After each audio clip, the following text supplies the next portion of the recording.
ہمیں ان کی خدمات کا اعتراف ہے، ہم ان کے خوشاچین ہیں۔ بلا شبہ اس دور کے وہ بہت بڑے مجدد تھے، رخ بدل دیا ہے تعلیم و تعلم اور تحقیق تنقیق کا، بلا شبہ۔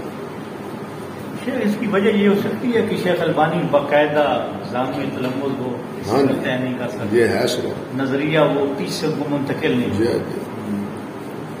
شیخ ان کا جواب۔ بلکہ دیکھیے اس فن کی جو ابتدا کی ہے نا، ہمارے یہاں مولانا ڈیالوی ہیں، انہوں نے کی، مولانا شاہ سوانی نے کی، مولانا شاہ سوانی نے کی، پھر مولانا بشیر احمد اکنوجی انہوں نے کی، مولانا عبدالرحمان مبارک پوری نے کی،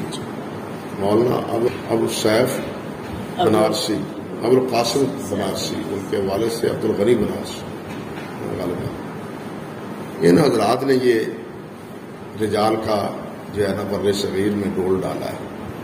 پہلے نہیں تھا۔ پھر بر صغیر سے باہر شیخ احمد شاکر نے کام کیا تحقیق کا، مگر افسوس یہ ہے کہ وہ اس میں کچھ متساہل ہے۔ شیخ کے بعد یہ سب سے بڑا کام شیخ عبدالرحمان معلمی کا ہے، ان کے بعد شیخ البانی،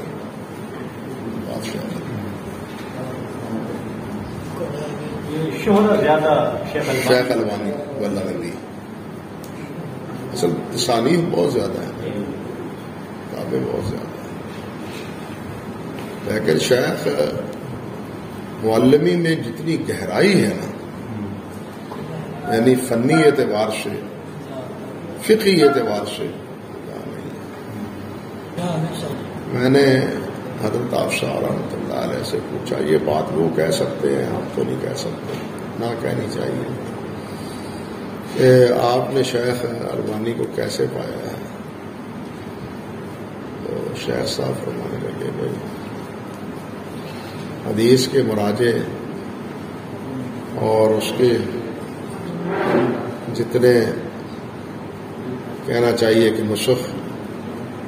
نایاب کتابوں کے ہیں، ان کا ذخیرہ شیخ البانی کے پاس بہت زیادہ ہے، دمشق کی لائبریری میں بیٹھنے کی وجہ سے۔ فرمانے لگے ساتھ ہی مگر فقہی بصیرت میں وہ وسعت نہیں ہے جو ہونی چاہیے، اب یہ بات وہ کہہ سکتے ہیں،